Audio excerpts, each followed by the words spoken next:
Hitler Hitler है बेटा, वो क्या करता था बेटा, बच्चे बोले नहीं प्लीज बेटा, हिटलर है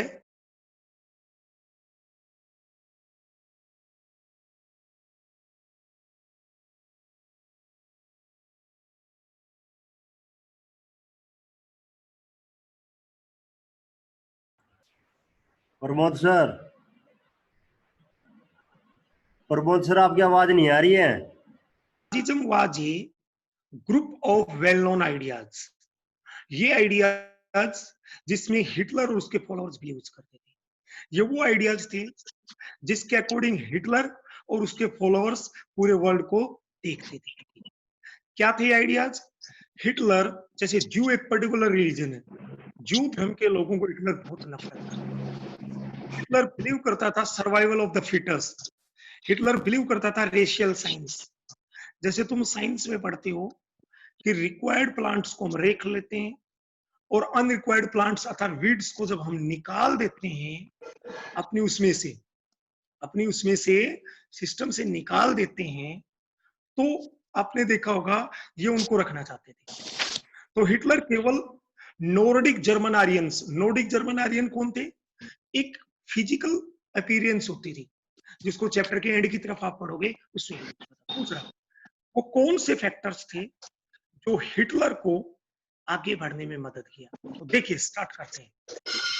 it was the time of 1945 spring होता है फरवरी मार्च अप्रैल मंथ, अर्थात it was the time of February March 1945। यहाँ पे 11 साल का एक बच्चा है, उसका नाम हेलमुट है। वो रात को चारपाई पे बेड पे लेटा हुआ था, उसने चुपचाप सुना, अंधेरा था रूम में, उसी रूम में उसके फादर मदर लेटे हुए थे, सोए हुए थे। उसका फादर एक गंभीर आवाज में धीरे से सीरियस मूड में उसकी माँ से कुछ कह रहा है। ये बच्चा उसको सुन लेता है। उसका फादर एक फेमस फिजिशियन था, एक डॉक्टर था, जैसे एक एमबीबीएस डॉक्टर होता है जो खांसी जुकाम की दवाइयां देता है, वो फिजिशियन। अपनी पत्नी से वो डॉक्टर कहता है, आपको मैं 2 ऑप्शन देता हूँ, क्या? मैं अकेला कमिट करूं सुसाइड, मैं अकेला आत्महत्या करूं, या परिवार मेरे साथ करेगा, बताओ कौन सा टाइम? आगे देखिए, उसका फादर कह रहा है कि हमारे साथ बदला लिया जाएगा, रिवेंज लिया जाएगा। क्यों? क्योंकि सेकेंड वर्ल्ड वॉर चल रहा था, जो 1939 में स्टार्ट हुआ, 1945 में एंड हुआ।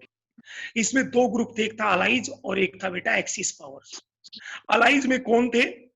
यूके, फ्रांस, यूएसएसआर और यूएसए, ये जीतने वाले जो थे, ये जीतने जा रहे थे। और दूसरी तरफ जो सेंट्रल पावर्स थी, उसमें इटली, जर्मनी, जापान थे, एक्सिस पावर्स, जिसमें हारने जा रहे थे। अब इन्होंने युद्ध के दौरान और युद्ध से पहले, before the second world war और during the second world war, Hitler उसके साथ में बड़ा अपराध किया, हिंदू धर्म के लोगों को बहुत। हेलमुट्स, अगले दिन उसके फादर उसे वुड्स में लेके जाते हैं, फॉरेस्ट में लेके जाते हैं, एक फैमिली पार्टी करते हैं। अगले दिन उसका फादर अपने ऑफिस में अपने गन से सुसाइड कर लेता है। हेलमुट देखता है कि उसके फादर की बॉडी, डेड बॉडी खून से लथपथ थी, ब्लड से भरी हुई थी और ड्रेस भरी थी। ये सीन देखते ही वो ट्रेमाइज्ड हो जाता है, बहुत बुरी तरह डर जाता है, और जो कुछ उसने सुना था वो प्रूव हो गया। इसलिए उसकी रिएक्शन ये आई कि लगभग अगले 9 इयर्स उसने घर में खाना दाना पानी नहीं लिया, क्योंकि उसे डर था कि उसकी मदर सुसाइड कमिट कर लेगी विद फैमिली और कहीं उसे पॉइजन ना दे दे। अब देखिए, हिटलर का हेलमुट जो 11 साल का बच्चा था, वो उस समय नहीं जानता था कि what was Nazism, what was Nazi, who was Hitler, वो कुछ नहीं समझता था। आगे चल के हिटलर जब जर्मनी का चांसलर बना, जैसे इंडिया में प्राइम मिनिस्टर होता है, ऐसे जर्मनी में चांसलर होता है आज भी। वहां आज का इंडिया का पीएम, जर्मनी का चांसलर इक्विवेलेंट पोस्ट है। इसने स्ट्रॉन्ग विल पावर ली, जिसके तहत ये यूरोप को जीतना चाहता था, इटली को, जर्मनी को पावरफुल बनाना चाहता था। उसने बेटा ज्यू धर्म के लोगों को बहुत बुरी तरह मारा। सर ये ज्यूज से क्यों एलर्जी करता था, क्यों चिढ़ता था, ये आप आगे पढ़ेंगे। अब देखो, नाजीज्म एक या 2 आइडियाज का ग्रुप नहीं था, ये क्या था? It was a system, it was a structure of ideas, जिसमें हिटलर और उसके फ्रेंड्स बिलीव करते थे और दुनिया और पॉलिटिक्स को देखते थे। इसके बारे में आप आगे पढ़ेंगे। मई 1945 की ड्यूरेशन आई, मई 1945 की ड्यूरेशन आई बेटा। इस दौरान जर्मनी ने अलाइज कंट्रीज के सामने सरेंडर कर दिया, but second world war ended in August 1945। Sir कब? अगस्त 1945, 6 अगस्त 1945 को आपने सुना भी होगा अलाइज कंट्रीज ने जापान के शहर हिरोशिमा के ऊपर एटम बम्स डाले और 9 अगस्त को नागासाकी पे, और बेटा फिर जापान ने सरेंडर कर दिया। जर्मनी ऑलरेडी 1945 मई में सरेंडर कर चुका। हिटलर ने देख लिया था कि वो हारने जा रहा है, इसलिए अप्रैल में ही हिटलर ने अपनी फैमिली के साथ उसके प्रोपेगेंडा मिनिस्टर्स को हम प्रचार मंत्री कहते हैं, गोबल्स, जिसको हम आज का, बेटा प्लीज आवाज ना करे प्लीज, बेटा आज का information and broadcasting minister, propaganda minister Goebbels, इन्होंने बर्लिन जर्मनी में अंडरग्राउंड बैंकर्स जो आर्मी के लिए होते हैं उसमें अप्रैल 1945 में सुसाइड। जैसे सेकंड वर्ल्ड वॉर एंड हो, एक कोर्ट सेटअप किया गया जिसका नाम रखा गया international military court tribunal, Nuremberg Germany के शहर में। और हिटलर ने तो सुसाइड कर लिया, उसके बचे हुए फ्रेंड्स के खिलाफ, उसके सपोर्टर्स के खिलाफ यहाँ पे केस चला, चार्जेस लगे, आरोप लगे। क्या लगे?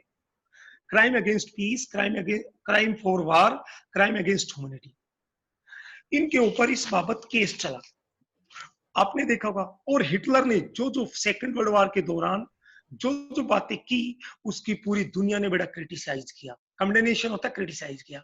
और हिटलर ने जो जो मॉरल वैल्यूज फॉलो की उसको बड़ा क्वेश्चनिंग हुआ, उसके ऊपर बड़ा इथिकल होती है मॉरल वैल्यूज, हिटलर ने जो कुछ किया वो बड़ा ही criticise under the side of second world war, means during the second world war. मैं आपको ऑलरेडी बता चुका हूं second world war started in 1939 और एंडेड इन 1945। जर्मनी ने एक जीनोसिडल वॉर स्टार्ट किया। सर जीनोसिडल वॉर क्या होता है आप यहां देखेंगे, killing of people on large scale from a particular section of society, particular section of society से लोगों को मारना ताकि उनकी सोसाइटी को ही नष्ट किया जा सके, नष्ट किया जा सके। ओके नेक्स्ट देखिए, बहुत सारे सिविलियंस को, सिविलियंस मींस युद्ध के दौरान आम जनता, सिविलियंस इनोसेंट थे, बहुत को मारा। आप सोच के हैरान होंगे, आप कभी सोच भी नहीं सकते बेटा 6 million Jews means 60 lakh, 1 million is equal to 10 lakh, 60 lakh जीव धर्म के लोगों को मारा हिटलर ने, 60 लाख। मैं रुपीज की बात नहीं कर रहा कि जी 60 लाख क्या होता है, बेटा ये इंसान है, 1 रुपए की एक वैल्यू, कोई वैल्यू नहीं है, बट एक आदमी की बहुत value. 2 lakh gypsies means Negroes, Negroes means black people, काले लोग, जैसे अफ्रीकन कॉन्टिनेंट के लोग ब्लैक पीपल कहलाते हैं।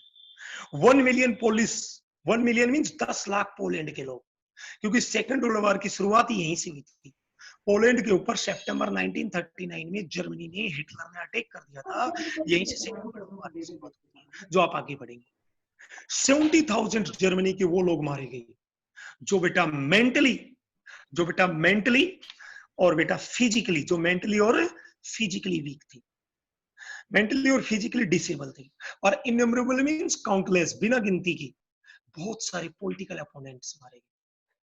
नाजी लोगों ने मींस हिटलर और उसके लोगों ने इस प्रकार के तरीके डेवलप किए लोगों को मारने के। जैसे लोगों को मारना होता था तो उन लोगों को भेजा जाता, उनके साथ भेजने वालों को एक लेटर हैंड ओवर किया जाता, उसमें लिखा जाता give them special treatment. Special treatment means मार दो, मार दो, स्पेशल ट्रीटमेंट, इथुनेसिया कर दो। इनका इथुनेसिया मींस डिसेबल्ड लोगों को मारने के लिए इथुनेसिया।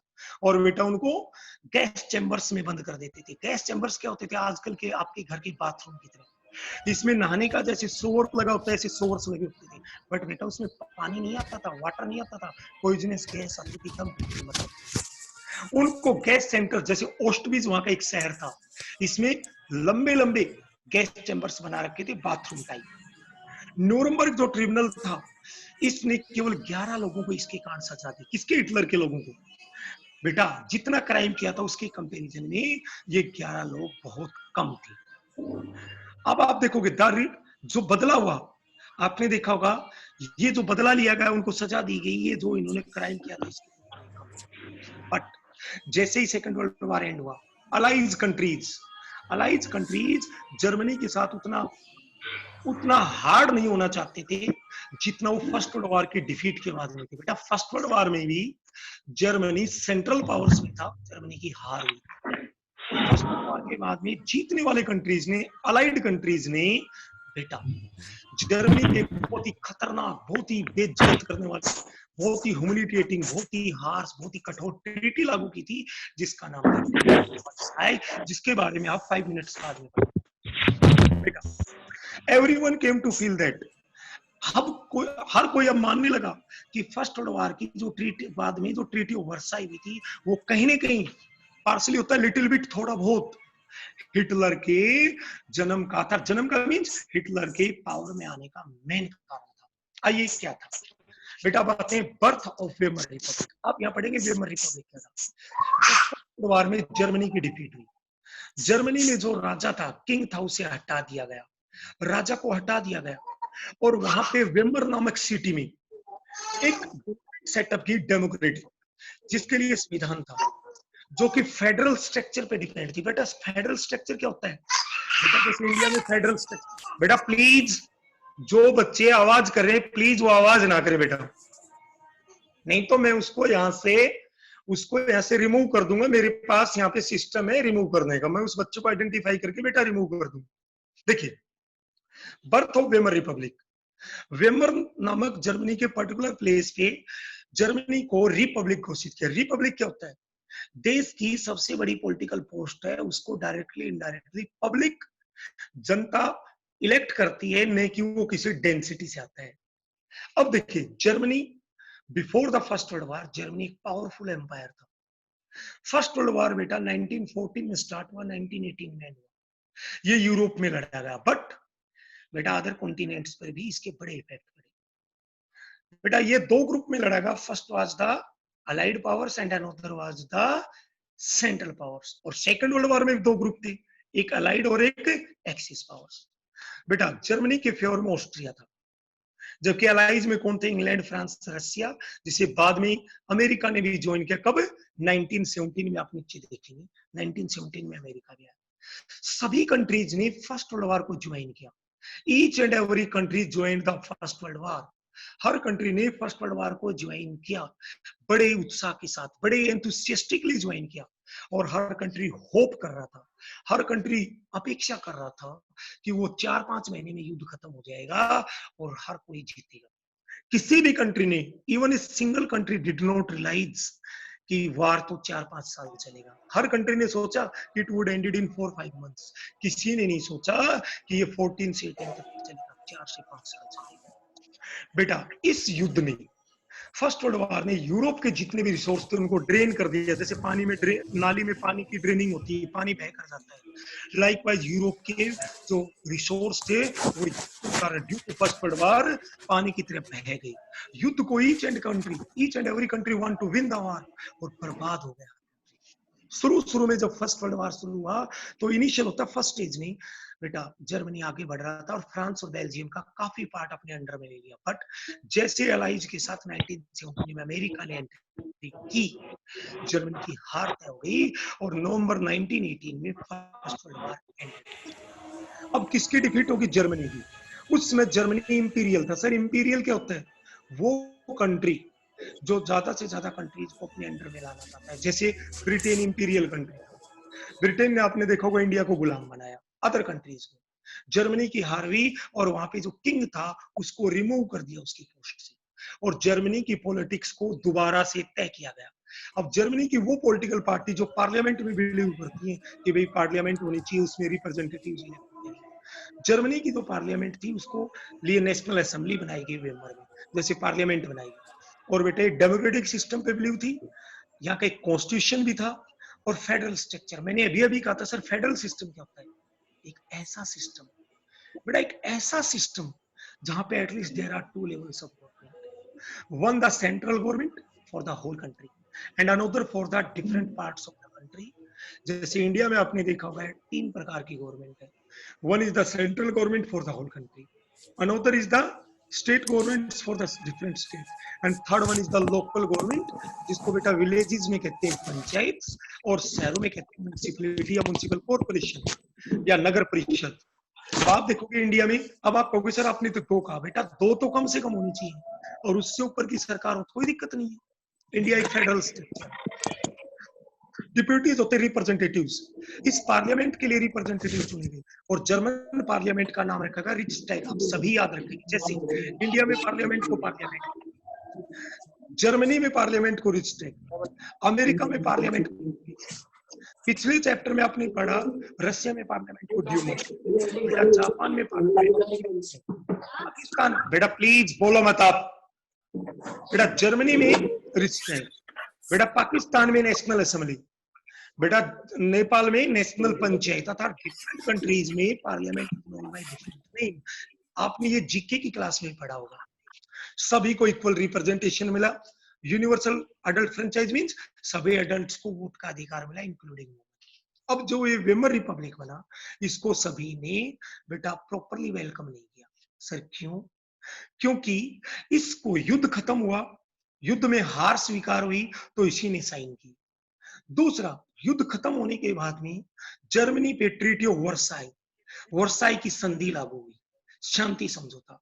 और ये जो ट्रीटी थी ये जर्मनी के लिए बड़ी हार्श मींस कठोर, इसका मतलब इसको बहुत सारा फाइनेंशियल लॉस हुआ इस ट्रीटी के तहत। और सेकंड बेटा इसके लिए बड़ी बेइज्जत करने वाली थी, ये बहुत इंपॉर्टेंट है।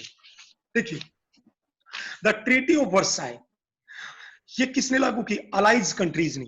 सर ये किसके ऊपर लागू की? जर्मनी पे लागू की।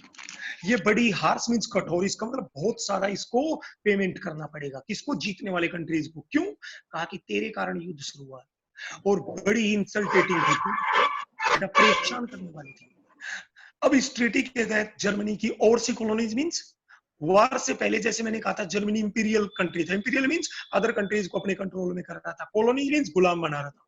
वो जितने भी पार्ट इसके पास थे वो सब छीन लिए गए। नेक्स्ट, इसकी 10% पॉपुलेशन चली गई इसके हाथ से। इसकी 13% खुद का ज्योग्राफिकल एरिया चला गया, इट्स टेरिटरी में ज्योग्राफिकल एरिया। 75% इसका वो एरिया छीन लिया गया जहां से आयरन निकलता था, इसका आयरन रिसोर्स छीन लिया गया। 26% इसका कोल छीन लिया गया था, कोल के रिसोर्स छीन लिए गए। और ये सब किसको दिए गए? पोलैंड को, फ्रांस को, डेनमार्क को, लिथुआनिया को। इतना ही नहीं हुआ, अलाइड कंट्रीज ने जर्मनी को कमजोर करने के लिए फिक्स कर दिया कि भविष्य में जर्मनी इससे ज्यादा मिलिट्री नहीं रखेगा और इससे ज्यादा वेपन्स नहीं रखेगा। इट मींस इसको मिलिट्री, इसकी सैन्य ताकत, इसकी मिलिट्री की पावर को कम कर दिया। फिर युद्ध का इसको दोषी ठहराया गया। युद्ध में जितना भी, फर्स्ट वर्ल्ड वॉर में जितना भी लॉस हुआ अलाइड कंट्रीज का, वो सारा जर्मनी पे करेगा।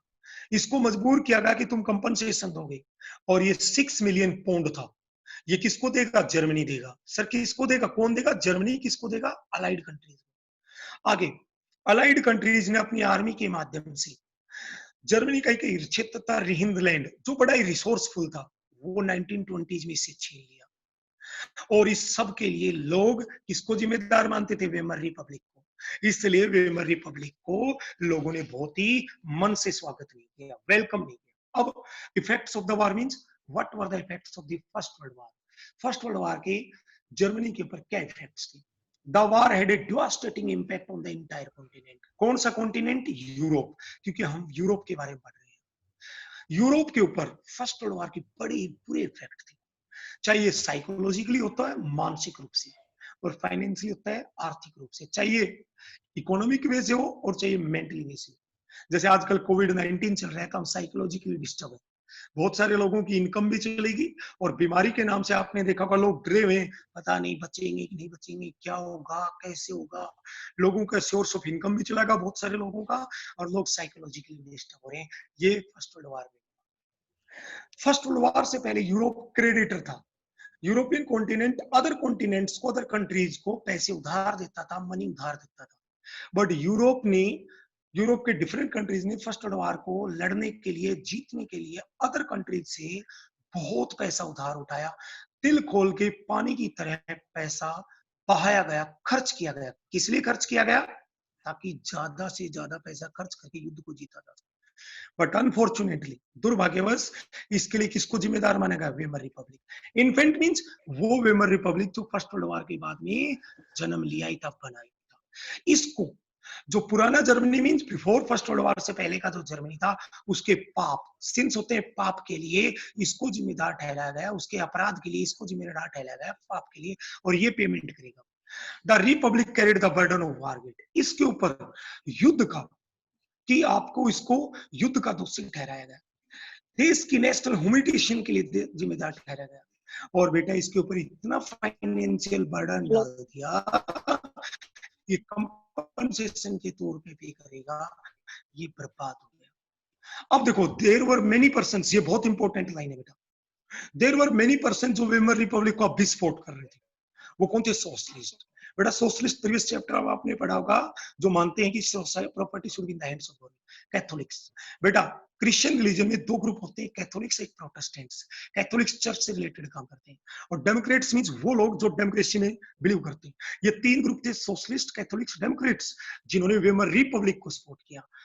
इसलिए जो प्राचीन विचारों के लोग थे, ऑर्थोडॉक्स टाइप के लोग थे, वो इनको भला बुरा कहने लगे, इनको क्रिटिसाइज करने लगे, और इनको कहने लगे नवंबर क्रिमिनल्स। सर नवंबर क्यों कहने लगे? क्योंकि नवंबर 1918 में फर्स्ट वर्ल्ड वॉर में जर्मनी ने हार स्वीकार की थी, इसलिए इस प्रकार का एक मानसिकता बन गई, एक माइंड सेट बन गया, जिसका एक बड़ा इफेक्ट आया आगे की पॉलिटिकल डेवलपमेंट्स के ऊपर, आगे की राजनीतिक गतिविधियों के ऊपर, अर्ली 1930s के डिक्रीज।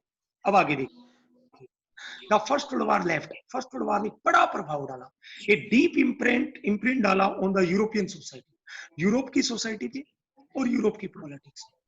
सोल्जर्स को सिविलियन से ज्यादा इंपॉर्टेंस दी गई, सोल्जर्स को सिविलियन से ज्यादा इंपॉर्टेंस दी गई।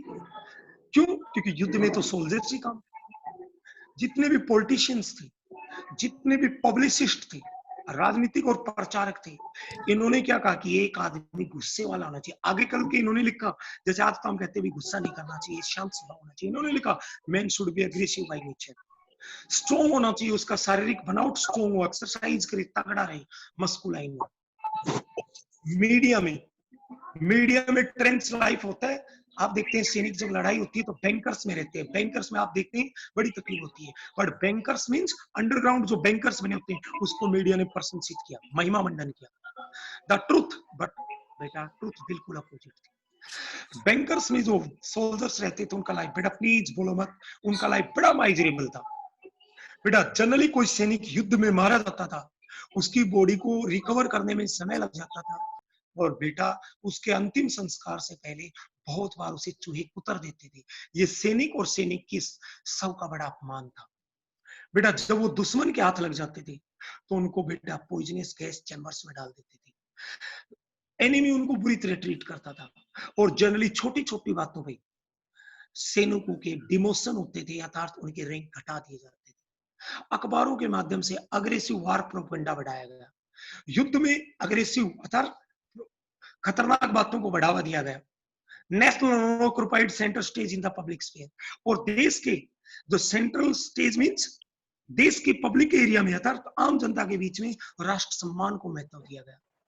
इसी प्रकार जो कंजर्वेटिव मींस पुराने टाइप के लोग थे, वो कहते थे डेमोक्रेसी नहीं होनी चाहिए, डिक्टेटरशिप्स होनी चाहिए।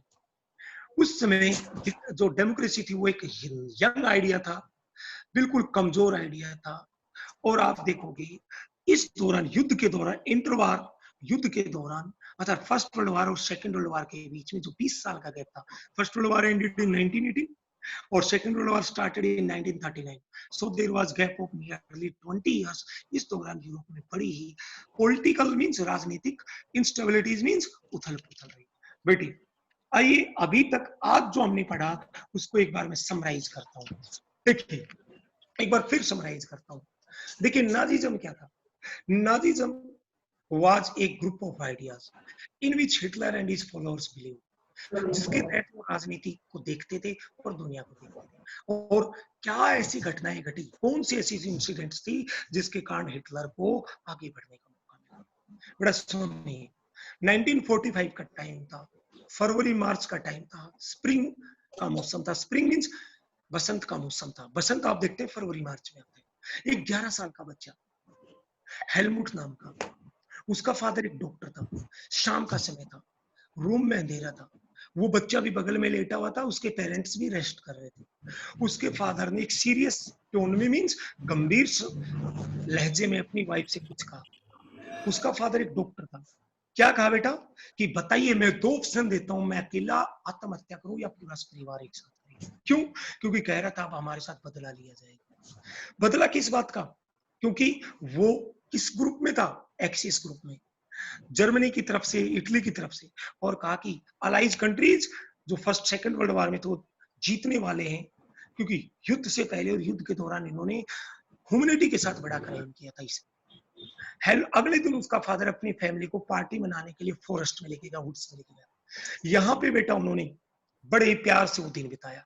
नेक्स्ट डे उसके फादर ने अपने ऑफिस में अपनी गन से, अपनी पिस्टल से सुसाइड कर लिया। वो बच्चा जो 11 साल का था, उसने अपने फादर की डेड बॉडी देखी जो खून से सनी हुई थी, उसकी ड्रेस देखी जो खून से सनी हुई थी। ये सीन देखते ही और जो कुछ उसने घर में सुना था, वो सब कुछ उसे हिला के रख देता है, भयभीत कर देता है।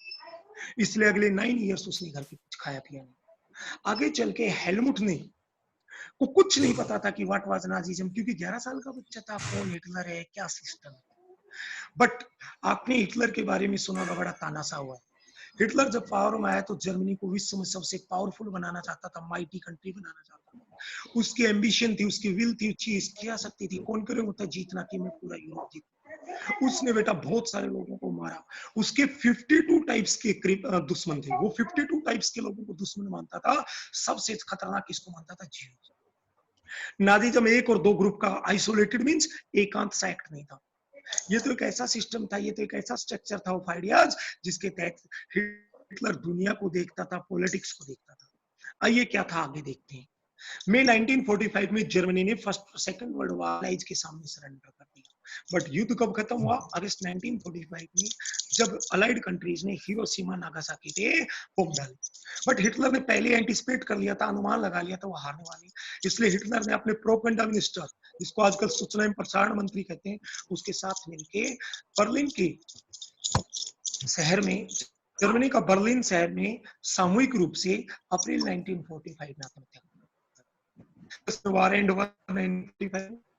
जर्मनी ने कोर्ट सेटअप किया गया, इंटरनेशनल मिलिट्री ट्रिब्यूनल, न्यूरमबर्ग नाम है इसके। और वहां पे हिटलर के फ्रेंड्स के ऊपर केस क्या चला? किस अपराध के लिए चला? क्राइम के लिए चला बेटा। क्राइम क्या था? Crime against peace, for war crimes, crime against humanity, ये सब चला।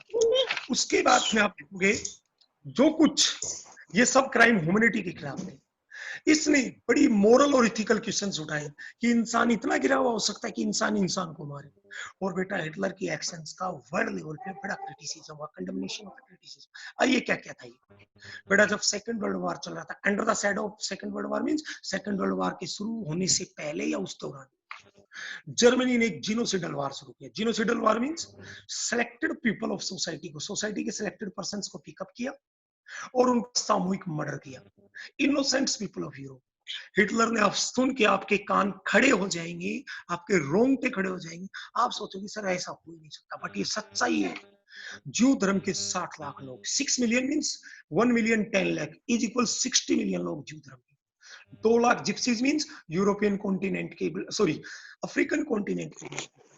1 million police means 1 million Poland के लोग जो सीरियन। 70,000 70,000 जर्मनी के वो लोग जो मानसिक रूप से बीमार थे या फिजिकली कमजोर थे। और हिटलर ने बहुत सारे पॉलिटिकल अपोनेंट्स को मारा। पॉलिटिकल अपोनेंट्स मींस जो लोग उसे सपोर्ट नहीं करते। हिटलर ने लोगों को मारने का एक ऐसा मैकेनिज्म डेवलप किया, ऐसा सिस्टम डेवलप किया, जैसे मैंने आपको बताया गैस चैम्बर्स में डाल देता था। मारने के लिए टेक्निकल वर्ड्स यूज करता था ताकि लोगों को पता ना चले, जैसे स्पेशल ट्रीटमेंट, जैसे यूथनेसिया, जैसे फाइनल सॉल्यूशन, जैसे कैटास्ट्रोफे। तो आप इसी चैप्टर में आगे बढ़ेंगे। जर्मनी का एक शहर था ऑस्ट्रिच, जहां पे गैस चैम्बर्स थे आपके घर के बाथरूम की तरह। उसमें शॉवर्स थे जैसे नहाने की जगह। बट बेटा उसमें पानी नहीं आता था, अंदर बंद करके गैस छोड़ दिया जाता था और दम घुट के वक्त ही मर जाता था गैस से। और उस न्यूरमबर्ग ट्रिब्यूनल जो कोर्ट सेटअप हुआ था, उसने हिटलर के 11 साथियों को फांसी की सजा दी। उनको लाइफ इंप्रिजनमेंट, फांसी की सजा दी गई, आजीवन कारावास दिया गया। बाकी बहुत सारों को देखो, नादी टू डेथ मींस फांसी की सजा, और इंप्रिजनमेंट फॉर लाइफ मींस ताउम्र जेल में रहेंगे बहुत सारों को। बट बेटा जो ये बदला था, जो ये पनिशमेंट दिया गया, रिट्रीब्यूशन किया गया, ये हिटलर और उसके साथियों ने जो क्राइम किया था, ब्रूटलिटी की थी, उसकी तुलना में बहुत कम था। बट जैसे वार एंड हुआ, जैसे वार एंड हुआ, सेकंड वर्ल्ड वार, बेटा फर्स्ट वर्ल्ड वार के बाद में जो जर्मनी के ऊपर बहुत ही कठोर ट्रीटी लागू की गई थी, वैसी ट्रीटी लागू नहीं कर पाती थी। क्यों? क्योंकि उसका रिएक्शन क्या निकला कि हिटलर आगे बढ़कर आया। देखिए, बर्थ ऑफ वेमर रिपब्लिक। बेटा फर्स्ट वर्ल्ड वार में जर्मनी की हार हुई, वहां पे जो राजा था उसे हटा दिया, वहां पे कॉन्स्टिट्यूशन बनाया गया, पार्लियामेंट सेटअप की गई और वहां पे रिपब्लिक सेटअप किया गया जिसे नाम रखा गया। बेटा जर्मनी बड़ा पावरफुल कंट्री था 20वीं सेंचुरी में। फर्स्ट वर्ल्ड वॉर जब 1914 में स्टार्ट हुआ है, 18 में एंडेड हुआ, उससे पहले बेटा जर्मनी के ग्रुप में जो सेंट्रल पावर्स थे, ऑस्ट्रिया लड़ रहा था, अदर कंट्रीज थी और अलाइड, जिसमें इंग्लैंड, फ्रांस, रशिया, आगे चल के यूएसएसआर ने भी ज्वाइन किया, आगे चल के अमेरिका ने भी ज्वाइन किया। सभी कंट्रीज ने बड़े मन से, एंथुसियास्टिक होता है, बड़े एंथुसियाज्म के साथ, बड़े उत्साह के साथ कि थोड़े दिनों में जीत जाएंगे बेटा। बट प्लीज बात नहीं बेटा, बट किसी ने रियलाइज नहीं किया था कि ये 4-5 ईयर्स चलेगा। सब सोच रहे थे 4 to 5 मंथ चलेगा, बट ये 4 to 5 ईयर चला। इस युद्ध ने यूरोप के फाइनेंशियल रिसोर्सेज को पूरी तरह बर्बाद कर दिया, पानी की तरह बह गया ये रिसोर्स। क्यों? क्योंकि हर कंट्री युद्ध जीतना चाहती है। शुरू में जर्मनी थोड़ा आगे बढ़ा, शुरू में जर्मनी ने फ्रांस और बेल्जियम को आगे बढ़ाया, वो जीत लिया, अपने कब्जे में लिया। बट जैसे ही 1917 में अलाइड के साथ अमेरिका ने एंट्री की, जर्मनी की हार थी। नवंबर 1918 में जर्मनी ने सरेंडर कर दिया, हार गया फर्स्ट वर्ल्ड वॉर। अब किसकी हार होगी? इंपीरियल जर्मनी की। इंपीरियल जर्मनी मींस, मैंने ऑलरेडी आपको बताया कि जर्मनी फर्स्ट वर्ल्ड वॉर से पहले ज्यादा से ज्यादा कंट्रीज को अपना गुलाम बनाना चाहता था, उसकी हार हुई। राजा abdication means the king was removed, और अब पार्लियामेंट्री टाइप पार्टीज मींस वो पार्टी जो पार्लियामेंट्री सिस्टम में बिलीव करती थी, उनको जर्मनी की पॉलिटिक्स में मौका मिला। देश में एक नेशनल असेंबली बनी जिसका आगे नाम रखा गया रिक्सटैग। बेटा वेमर नामक प्लेस पे सेट हुई। देश में डेमोक्रेटिक सिस्टम लागू हुआ, देश में कॉन्स्टिट्यूशन लागू हुआ और फेडरल स्ट्रक्चर। जैसा मैंने कहा, फेडरल स्ट्रक्चर में 2 levels of government, one for the whole country and another for the different parts of the country. और तीसरे लेवल की गवर्नमेंट हो तो कहना ही क्या। इसके मेंबर्स को इलेक्ट किया गया। जर्मन पार्लियामेंट का नाम रिक्सटैग रखा गया। इसके अंदर इलेक्शन में सभी को इक्वल रिप्रेजेंटेशन दिया गया था। 1 पर्सन 1 वोट 1 वैल्यू दी गई एज के आधार पर। बट इस वेमर रिपब्लिक को सभी ने बेटा वेलकम नहीं किया। क्यों? क्योंकि इसने वो ट्रीटीज, वर्साई की जो ट्रीटी थी, उसको साइन किया था, जो कि जर्मनी के लिए बड़ी हार्श और ह्यूमिलिएटिंग थी। सर क्या क्या फीचर्स थी इसकी? इसमें जर्मनी की जितनी भी कॉलोनीज थी फर्स्ट वर्ल्ड वॉर से पहले, वो छीन ली गई। इसकी 10% पॉपुलेशन चली गई। इसका 13% खुद का ज्योग्राफिकल एरिया गया, 75% आयरन एरिया, 26%। अब बताओ रिसोर्स नहीं होंगे तो देश कैसे आगे बढ़े? और ये डेनमार्क, पोलैंड, अलाइड कंट्रीज ने जर्मनी को डिमिलिटराइज कर दिया। इट मींस इसकी मिलिट्री की नंबर फिक्स कर दिया, वेपन्स की संख्या फिक्स कर दी, इससे आगे नहीं। जर्मनी को युद्ध का दोषी माना, इसलिए अलाइड का जितना भी इकोनॉमिक लॉस हुआ उसको जर्मनी देगा, और ये 6 मिलियन पाउंड किया गया। आगे चल के जब जर्मनी ने 1920s के डिकेड में 1922-23 में ये धीरे धीरे देना बंद किया, तो रिहिंदलिन नामक इसका जो रिसोर्सफुल एरिया था छीन लिया, और सभी इसको मानते थे, जर्मनी को मानते थे जिम्मेदार। अब देखिए इफेक्ट्स ऑफ द वॉर, युद्ध के इफेक्ट्स क्या थे। The war had a devastating impact. First world war का यूरोप के पूरे कॉन्टिनेंट पे बड़ा ही साइकोलॉजिकल अर्थात मानसिक और फाइनेंशियली बड़ा बुरा प्रभाव था। प्लीज भाई प्लीज आपने अनम्यूट करें प्लीज। ये जो एक कॉन्टिनेंट था जो क्रेडिटर था, फर्स्ट वर्ल्ड वॉर से पहले दुनिया को लोन देता था, फर्स्ट वर्ल्ड वॉर के बाद में दुनिया के कर्जवान हो गया। क्यों? क्योंकि युद्ध को जीतने के लिए दिल खोल के उधार। अब इन्फेंट वेमर रिपब्लिक था जिसका जन्म थोड़े दिन पहले हुआ था, बेटा उसको पुराना जर्मनी मींस इसके जन्म से पहले जर्मनी के जो पाप थे उसके लिए भी चुकाना पड़ा, उसकी भी कीमत देनी पड़ी। इसलिए इसको युद्ध का दोषी ठहराया गया, उसका बर्डन इस पे डाला गया। देश की नेशनल ह्यूमिलिएशन हुई जो वर्साई की ट्रीटी के तहत, उसका बोझ इस पे था। देश को फाइनेंशियली अपाहिज कर दिया गया, वो इसके ऊपर था। दूसरा, इसको सपोर्ट करने वाले कुछ एक लोग थे, जैसे सोशलिस्ट, कैथोलिक्स, डेमोक्रेट, जो वेमर रिपब्लिक को सपोर्ट कर रहे थे, उसको जो पुराने विचारों के लोग थे वो क्रिटिसाइज कर रहे थे, भला बुरा कह रहे थे, उनको नवंबर क्रिमिनल्स कहने लगे। सर नवंबर क्यों? क्योंकि फर्स्ट वर्ल्ड वॉर नवंबर 1918 में खत्म हुआ था। आगे आप देखोगे इस माइंड सेट ने आगे चल के 1930s के जर्मनी की यूरोप की पॉलिटिक्स पे बड़ा इफेक्ट डाला। बेटा ये म्यूजिक बंद करें। फर्स्ट वर्ल्ड वॉर का यूरोप की सोसाइटी और पॉलिटिक्स पे बड़ा इफेक्ट पड़ा। सोल्जर्स को सिविलियन से ऊपर रखा गया, पॉलिटिशियंस और पब्लिसिस्ट को, जो राजनीतिक लोग थे, सोल्जर्स को ज्यादा महत्व दिया गया आप और हमारी बजाय। जो राजनीतिक लोग थे, पॉलिटिशियंस थे, पब्लिसिस्ट मींस प्रचारक थे, उन्होंने कहा कि एक आदमी स्वभाव से गुस्सेल होना चाहिए, अग्रेसिव हो, शरीर से स्ट्रॉन्ग और मस्कुलाइन हो। अखबार में, मीडिया में, न्यूज़पेपर में, बुक्स में, टीवी पे बेटा क्या किया गया, जो